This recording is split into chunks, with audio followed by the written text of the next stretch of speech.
We have already discussed about Java. तो आज हम जावा का फिर से एक ब्रीफ पढ़ेंगे। इसमें दिया हुआ है कि जावा कैसे किया था। मैंने आपको ये प्रेजेंटेशंस दिखाए हुए थे, ठीक है। अभी प्रेजेंटेशंस वन बाय वन चलते हैं। जैसे कि मैंने आपको बताया कि फर्स्ट सबसे पहले सी लैंग्वेज इंट्रोड्यूस किया गया था 1941 में to 2011 by Dennis Ritchie. Dennis Ritchie he is the father of C language and Unix भी डेनिस रिची ने लॉन्च किया था।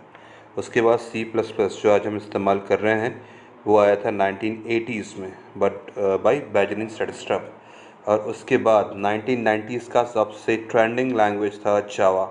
जावा प्लेटफॉर्म इंडिपेंडेंट, जिसे दिया गया था जेम्स कॉस्लिंग के द्वारा। He is the father of Java. So आगे हम चलते चलेंगे और देखेंगे। आप इसके लिए जावा के लिए you have to prefer a book. मैंने आपको पहले भी बता रखा हुआ है कि आप बुक प्रेफर कर सकते हैं। जी एस बलूजा की बुक आती है, उसको आप 5th एडिशन आप लेके पढ़ सकते हैं, या कंप्लीट रेफरेंस की बुक लेके आप बुक से पढ़ाई करें तो ज़्यादा अच्छे से आपको समझ में आएगा जावा। देखिएगा next step first, what is programming language. मैंने बताया यहाँ पे बताया हुआ कि प्रोग्रामिंग लैंग्वेज क्या है। प्रोग्रामिंग लैंग्वेज के दो अलग अलग टर्मोलॉजी उसमें डिफाइन करते हैं। पहला आएगा लो लेवल लैंग्वेज, सेकंड आएगा हाई लेवल लैंग्वेज। देखिएगा लो लेवल लैंग्वेज मतलब जैसे मैंने आपको बताया कि लो लेवल लैंग्वेज में ये देखिएगा कंप्यूटर 0 और 1 की कॉम्बिनेशन भाषा समझता है, इसको हम कहते हैं लो लेवल लैंग्वेज, या हम कह सकते हैं बाइनरी लैंग्वेज। और उसके बाद साथ ही साथ हाई लेवल लैंग्वेज क्या है, जो नॉर्मल इंग्लिश हम इस्तेमाल करते थे, हम उसकी मदद से कंप्यूटर को कन्वर्ट करते हैं। जो भी हमारी इंग्लिश लैंग्वेज होती है उसको हम in terms of binary form में कन्वर्ट करते हैं। आपने शायद सी में पढ़ा भी होगा आस्की कोड, यानी कि हर अल्फ़ाबेट्स के लिए कोड डिज़ाइन किया गया है। हर एक सिम्बॉल्स के लिए एक नंबर डिज़ाइन किया है। सपोज अगर बात करें स्मॉल ए यूज़ करते हैं, स्मॉल ए के लिए वी यूजिंग 96 नंबर, तो हम इस डेसिमल नंबर का बाइनरी कन्वर्जन करेंगे तो मुझे एक 1 0 की कॉम्बिनेशन मिल जाएगी। तो जहाँ जहाँ पे ए बी सी आते हैं, हम उन ए बी सी को एक नंबर से रिप्लेस करेंगे और वो नंबर डेसिमल फॉर्म में होगा। हम उसका बाइनरी निकालेंगे और हम ए को रिप्लेस करेंगे उस बाइनरी नंबर से। तो फिर क्या होगा, आप जो भी प्रोग्रामिंग हाई लेवल लैंग्वेज में लिखेंगे, यानी कि इन टर्म्स ऑफ इंग्लिश, वो सारा कन्वर्ट हो जाएगा बाइनरी फॉर्म में।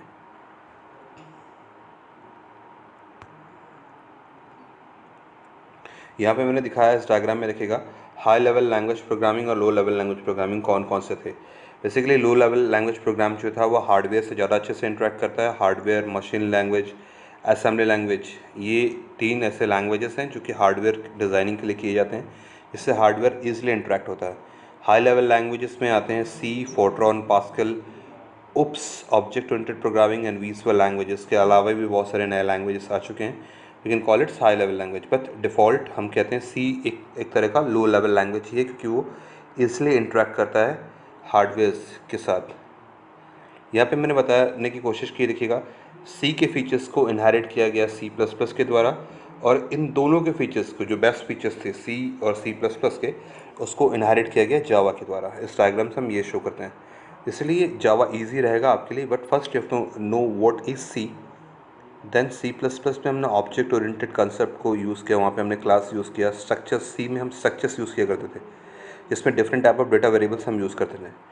उन स्ट्रक्चर्स को मॉडिफाई करके हमने सी प्लस प्लस में क्लास बनाया, और उसके बाद इन्हीं क्लास को हमने आगे एक्सटेंड किया जावा के लिए, जावा में। यहाँ पे मैंने बताया हुआ कंपैरिजन बताया हुआ कि सी, सी प्लस प्लस और जावा में कंपैरिजन क्या क्या है। सी देखिएगा प्रोसीजर लैंग्वेज है, यानी कि ये स्टेप बाय स्टेप चलता है, from top to bottom approach. C plus plus is basically based on OOPs, object oriented features, और ये बॉटम अप अप्रोच होता है। और जो थर्ड दिया है Java, basically it's an extended language of C, C plus plus. Basically we can design Java for internets, क्योंकि Java जब 1980s में आया तब उस वक्त इंटरनेट का इंट्रोडक्शन हो चुका था, इंट्रोड्यूस हो चुका था उस वक्त। इसलिए हमने जावा बनाया ताकि वो प्लेटफॉर्म इंडिपेंडेंट था। यानी कि अगर आप किसी एक सिस्टम, ऑपरेटिंग सिस्टम में कोई एक प्रोग्राम लिखते हैं, with the help of this JVM feature जो कि जावा के अंदर है, उसकी मदद से आप क्या कर सकते हैं, उस प्रोग्राम को मल्टीपल फीचर्स में चला सकते हैं, यानी कि मल्टीपल ऑपरेटिंग सिस्टम्स में चला सकते हैं। इसलिए जावा काफ़ी ट्रेंडिंग लैंग्वेज साबित हुआ, सक्सेसफुल भी था। यहाँ पे मैंने बताने की कोशिश की कि what is Java. Basically Java is a platform independent, और ये एक स्टैंडर्ड लैंग्वेज था।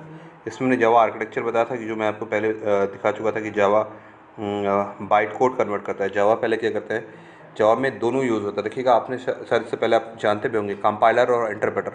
कंपाइलर क्या करता है, जो भी डेटास थे या इन्फॉर्मेशन है उसको कन्वर्ट करता है लो लेवल लैंग्वेज में। कंपाइलर क्या करता है, चंक्स ऑफ डेटा, यानी कि कंपाइलर एक बड़ा सा पैराग्राफ एक साथ कन्वर्ट कर देता है बाइनरी फॉर्म में। और इंटरप्रेटर क्या करता है, वर्ड बाय वर्ड। आपने शायद पढ़ा भी होगा, group of words can be converted with help of this compiler and line by line conversion can be done by interpreter. तो जावा में दोनों का इस्तेमाल होता है। जावा में आप कंपाइलर प्लस इंटरप्रेटर दोनों का इस्तेमाल करेंगे।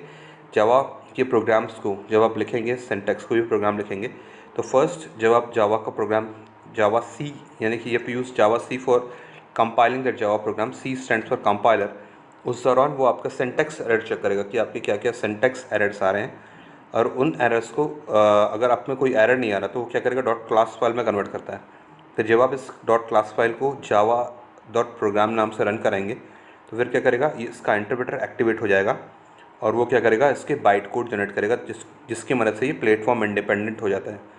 यहाँ पे जो इंटरप्रेटर वाला टर्म यूज़ हुआ है, इसी जगह पे हम JVM यूज़ करते हैं, जावा वर्चुअल मशीन। आजकल बाय डिफ़ॉल्ट विंडोज़ 7 के बाद ऑपरेटिंग सिस्टम्स JVM इनबिल्ड करना शुरू कर दिया हुआ है। आजकल ऑलमोस्ट सभी प्रोग्रामिंग लैंग्वेजेस में JVM फीचर्स सपोर्ट करता है। यहाँ पे मैंने बताने की कोशिश की, देखिएगा जावा काम कैसे करता है। सबसे पहले देखिएगा जावा का कोड जो भी हम लिखते हैं उसका फाइल एक्सटेंशन होता है डॉट जावा। फिर हम यूज़ करते हैं जावा सी। जावा सी स्टैंड्स फॉर कंपाइलर। जब हम जावा सी से प्रोग्राम को कंपाइल करते हैं तो वो क्या करता है, चेक करता है सिंटैक्स एरर कि कहीं कोई एरर्स तो नहीं आ रहा है, कहीं कुछ नहीं आ रहा है। फिर वो डॉट क्लास फाइल में कन्वर्ट करता है। फिर वो क्या करते हैं, JVM के पास जाता है। JVM जो कि उस बाइट कोड को विद हेल्प ऑफ दिस वो with help of this JVM हम सेम बाइट कोड को अलग अलग ऑपरेटिंग सिस्टम्स यानी कि अलग अलग प्लेटफॉर्म में ईजिली चला पाते हैं।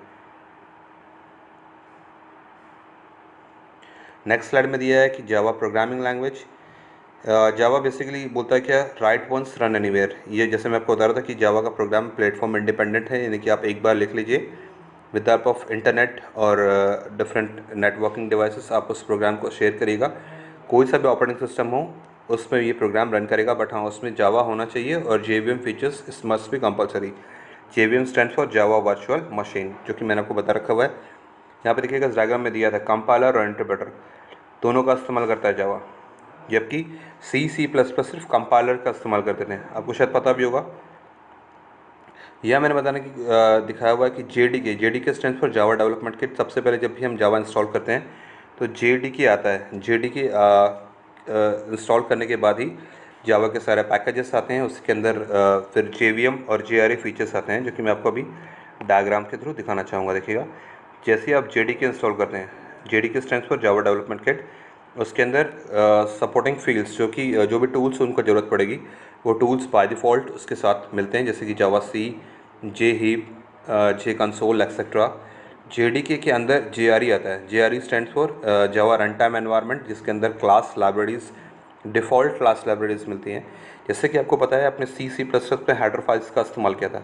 उन हेडर फाइल्स में जो भी आप प्रोग्राम में इस्तेमाल करेंगे तो सारे इन्फॉर्मेशंस, जैसे अगर मान लीजिए math.h यूज़ कर रहे हैं या मैथमेटिकल फार्मूलाज यूज़ कर रहे हैं तो math.h हेडर फाइल्स में मिलता है। सेम सिमिलरली यहाँ पे JRE के अंदर भी होगा। कुछ डिफ़ॉल्ट क्लासेस जो प्री डिफाइंड क्लासेस है उसका अगर हम इस्तेमाल करेंगे तो उसके सारी इन्फॉर्मेशन इस JRE पैकेज के अंदर मिलेगी।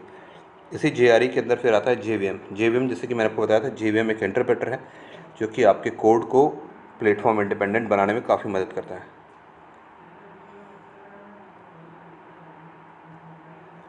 यहाँ रखिएगा जावा रन टाइम एनवायरनमेंट। जैसे मैंने बताया, अब जावा को रन करते हैं। बेसिकली आपने पहले प्रोग्राम लिख लिया, फिर उसको आपने कंपाइल किया।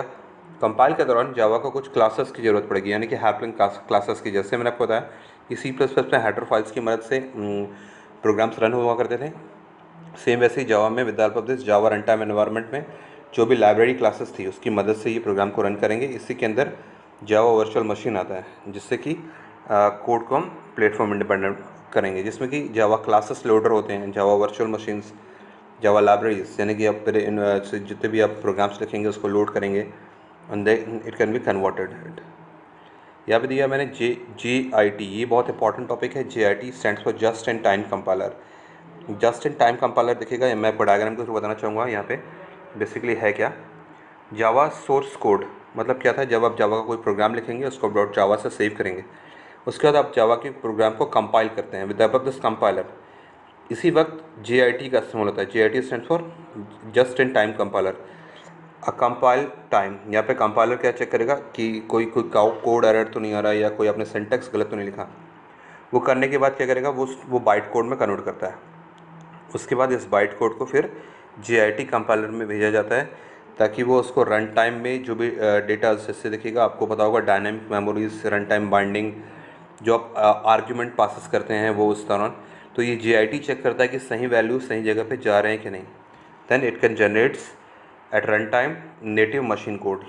ये रन टाइम में नेटिव मशीन कोड जनरेट करता है जिसकी मदद से आप फिर फर्दर इस प्रोग्राम को रीयूज़ कर सकते हैं।